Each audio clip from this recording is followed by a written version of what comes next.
नहीं चलेगी, नहीं चलेगी। सरकार की तानाशाही नहीं चलेगी, नहीं चलेगी। शफी साहब आगे बढ़ो, हम तुम्हारे साथ हैं, शफी साहब आगे बढ़ो, हम तुम्हारे साथ हैं। शफी साहब आगे बढ़ो।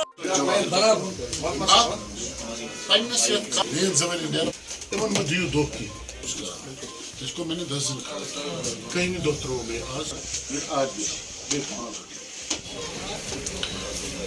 सबसे पहले मैं आपका शुक्रिया अदा करता हूँ कि आपने अपना टाइम निकाल कर यहाँ हमारे पास आए और हमारी जो आवाज़ है वो आगे तक पहुँचाए। आज जो हमारा मकसद है यहाँ मीटिंग बुलाने का, क्योंकि हम पिछले एक हफ्ते से एक्टिव है, हमने बड़गाम में भी किया, बांडीपुरा में भी किया, हंदवाड़ा में भी किया, हर जगह हम मीटिंग्स ले रहे हैं इस चीज़ की कि जो पिछली बार जब हमने स्ट्राइक की कॉल दी थी उस वक्त तो रात की 3 बजे डेफर हुई थी, उसमें हमने 5 डिमांड्स रखी थी। उसमें 2-3 डिमांड्स जो हमारी है वो मानी गई और कुछ डिमांड्स के लिए वक्त मांगा गया कि हमें 7 दिन 10 दिन दीजिए। लेकिन उसमें एक डिमांड है कि SRTC को बियॉन्ड पारिमपुरा, बियॉन्ड पांथा चौक से आगे नहीं आना है। कि मुझे एक बात समझ नहीं आ रही है कि SRTC में भी वही लोग बैठते हैं जो हमारी गाड़ियों में बैठते हैं।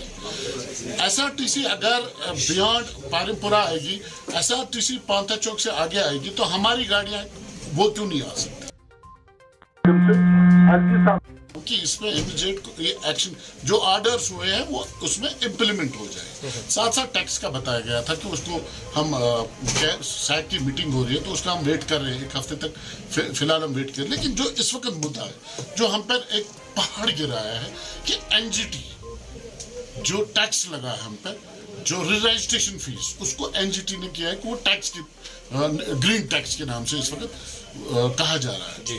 वो हमें, जैसे हम सोमो में 600 रुपये कर रहे थे 6 मंथ्स के लिए या ईयर के लिए, 900 बस के लिए कर रहे थे हम ईयर के लिए। इस वक्त जो हमें बताया जा रहा है, जब हम फिटनेस करने जाते हैं, सोमो को 8,500 और बस को 14,000 रुपये लिया जा रहा है।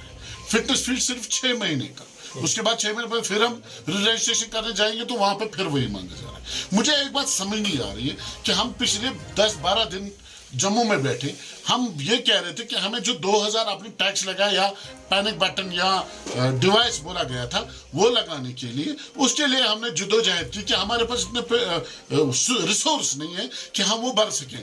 तो आज जो इन्होंने एक ऑर्डर, सेंट्रल गवर्नमेंट ने जो ऑर्डर निकाला है कि ये इस तरह ग्रीन टैक्स दिया जाए, हमें कंपेयर ना किया जाए बाहर स्टेटों से। अगर हम 2000 के लिए मर रहे हैं, क्योंकि हमारी जो हालत है, मैं आपको स्पेशली कश्मीर का बता दूं, यहाँ 3 महीने बर्फ होती है, 9 महीने चलना है। परमिट हमें मिला है डिवीजन वाइज, ये वेस्टर्न एंड ईस्टर्न।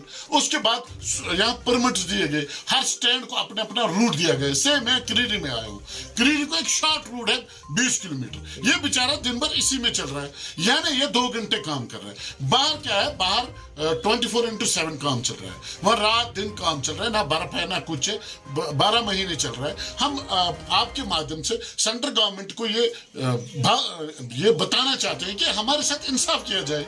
कश्मीर के हालात 2014 से, आप पहले सैलाब आया, उसके बाद 2016 में जो हालात खराब हुए, उसके बाद 370 एवोकेशन हुआ, उसके बाद कोविड हुआ, और अभी कोविड से उभर ही नहीं पा रहे, हम पर मुसीबतों का पहाड़ हम पड़ा है।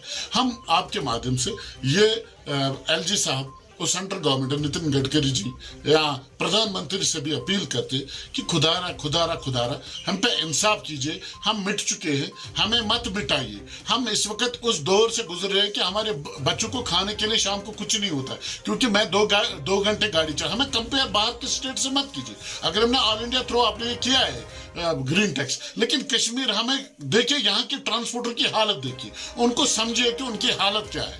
वो अगर 2000 के लिए जम्मू में बैठ के, गर्मी में बैठ के लड़ रहे हैं, तो आज जो नया ऑर्डर है, इससे तो हम तो पूरे तबाही हो चुके हैं। हम आपके माध्यम से जो ये आज मीटिंग हो रही है, 1 हफ्ते तक हम देख रहे हैं कि इसमें हम क्या कर सकते हैं। और as chairman transport confederation, chairman all Kashmir transport confederation में वंश भी मीर हूँ। मैं आपके माध्यम से गवर्नमेंट को एक बार फिर रिक्वेस्ट कर रहा हूँ, जैसे उन्होंने पिछली बार हमारे बड़े अच्छे माहौल में बातें सुनी और उस पर गौर किया, उस पर ऑर्डर्स किए, ये भी इसमें क्योंकि हमने आरटीओ कश्मीर को कल ये मेमोरेंडम दिया है कि ये हमें मेहरबानी करके इसमें लगाम लगाइए। चलो ठीक है, अगर 600 है 900 कीजिए, लेकिन आप इतना बड़ा बोझ हम पे डाल रहे हैं। यहाँ वो ट्रांसपोर्ट नहीं है, यहाँ 1 घंटे का ट्रांसपोर्ट, जैसे बाहर कंपनियां हर कंपनी के पास 100 गाड़ी, यहाँ एक ट्रांसपोर्टर के पास एक गाड़ी है, उस पर हजारों लोग डिपेंड है। टायर वाला है, बैटरी वाला है, कंडक्टर की फैमिली है, ड्राइवर की फैमिली है, टायर वाले की फैमिली है, हर एक की फैमिली इसी एक गाड़ी पे है। हमें कंपेयर आप बाहर के स्टेटों से मत कीजिए, लेकिन हमारे साथ इंसाफ कीजिए। हम चाहते, हम तो मिट चुके हैं, हमें तो हालात ने खराब कर ही दिया। आप देख रहे हो जब से 99 से यहाँ डिस्टर्बेंस हुई है, हम लोगों ने जाने गंवाई, हमारे ड्राइवरों ने हड़ताल पे हड़ताल रहा। हमारी गाड़ी चलती ही नहीं है तो 15 साल 20 साल, ये तो मसला ही नहीं है। अगर इंजन चेक करें, मेरे ख्याल से ये तो अभी 10 साल भी नहीं चली हैं ये गाड़ियां। तो हमारे साथ इंसाफ कीजिए, हम इंसाफ मांग रहे हैं। और ये रोजी रोटी की लड़ाई है, इसको जहां जिस हद तक हमें जाना पड़ेगा हम जाने के लिए तैयार है, क्योंकि ये कोई पॉलिटिकल लड़ाई नहीं है, ये रोजी रोटी की लड़ाई है। मेरे ड्राइवर की है, मेरे कंडक्टर की है, मेरे ट्रांसपोर्टरों की है, जिनके पास इस वक्त खुद को खाने, हम देने वाले थे, हमें भिखारी बनाया गया है। हम इस वक्त मांग रहे, हमें दीजिए। हम पहले देते थे क्योंकि हमारे पास उतने वसाइल थे। आप समझे, आप बाहर जाइए, बस स्टैंड देखिए बाहर की, और यहाँ की हालत देखिए। ये देखिए, ये तो नारबल से बारामूला, नारबल से कुपवारा, नारबल से भांडीपुरा, जरा मुझे पता है कौन सा रोड बना है। ये तो हमें वसाइल नहीं दे रहे, लेकिन हमें काट रहे हैं, हमारे जिस्मों से खून निकाला जा रहा है कि आप हमें दीजिए। इसलिए मैं आपके माध्यम से एक बार फिर गवर्नमेंट को रिक्वेस्ट कर रहा हूँ कि एक हफ्ते तक प्लीज, हमारी गाड़ी खड़ी हो रही है, हमें फिटनेस से नहीं हो रही है, वहाँ ये फीस मांगा जा रहा है, ये चढ़ाया गया है। क्या पता इन्होंने पहले हमें बताया नहीं जाता। अब अगर बताए, इससे पहले कुछ बंदे चला रहे थे, शायद उन्होंने इसमें कोई काम नहीं किया, जिस वक्त जो ऑब्जेक्शन नहीं हुई है उसके लिए हम माजरत का है पूरे ट्रांसपोर्टर से कि वो गलती हुई है उनसे। लेकिन अब गवर्नमेंट को ये सोचना है, क्योंकि यही बंदे कल जम्मू में थे, और हम ही वो लोग हैं जिन्होंने डीडीसी में उन हालात में गाड़ियां दी जब इलेक्शन लड़ने के लिए तैयार ही नहीं है।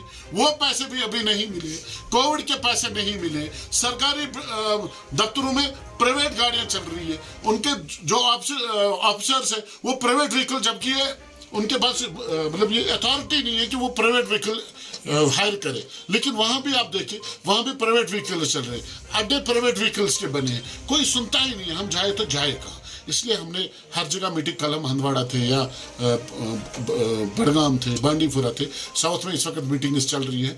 तो हम आपके माध्यम से गवर्नमेंट को एक रिक्वेस्ट कर रहे हैं कि ऐसा ना हो कि हम कुछ, क्योंकि हमने हड़तालें बहुत की लोगों के लिए, लेकिन हम अपने लिए अब हम मर रहे हैं, थोड़ी सी सांस हमें है अभी बाकी, इसको ना निकाला जाए। हमें मौका, एक और बात ये बोल रहे हैं कि हम पैकेज दे रहे हैं, किसको दे रहे हैं? उसमें भी ये बोल रहे हैं कंडम गाड़ी को आप 75,000 का इंश्योरेंस करें, उसमें किसको दे रहे हैं, कहाँ दे रहे हैं? ये है कि एक पॉलिसी है कि बनाई किसने? हम चाहते हैं कि गवर्नमेंट सबसे पहले ये जो एनजीटी ने टैक्स लगाया है, ये क्योंकि जो मैंने अभी सुना है दिल्ली में ये ट्रक को है, यहाँ तो कश्मीर में तो ट्रांसपोर्ट चल रहा ही नहीं, यहाँ कौन सा ग्रीन टैक्स लगे? मैं कुपवाड़ा, बारामूला, जरा मुझे बताइए वहाँ कौन सा इतना तूफान है? वहाँ 8,500 में दे दूंगा 6 महीने के लिए, या 14,000 में बस का दे दूंगा। मैं आपके माध्यम से ये कुछ पॉइंट्स है, SRTC है, इस चीज़ पे इमीडिएट काम किया जाए। और गवर्नमेंट को, जो हमारे कमिश्नर सेक्रेटरी ट्रांसपोर्ट, उसको भी चाहता हूँ कि वो इसमें इंटरफेयर करके, आरटीओ कश्मीर को भी बता देता हूँ, आरटीओ जम्मू को भी, कि जो इसमें हम करके इसको रोका जाए ताकि हम फिटनेस करें, गाड़ी चलाई जाए। हम तो 1 महीने से खड़े हैं, गाड़ियां खड़ी हैं, हम परसों ऑर्डर हो नहीं, अब आप कीजिए, लेकिन जैसे गई तभी पोर्टल में चढ़ा कि नहीं ग्रीन टैक्स लीजिए।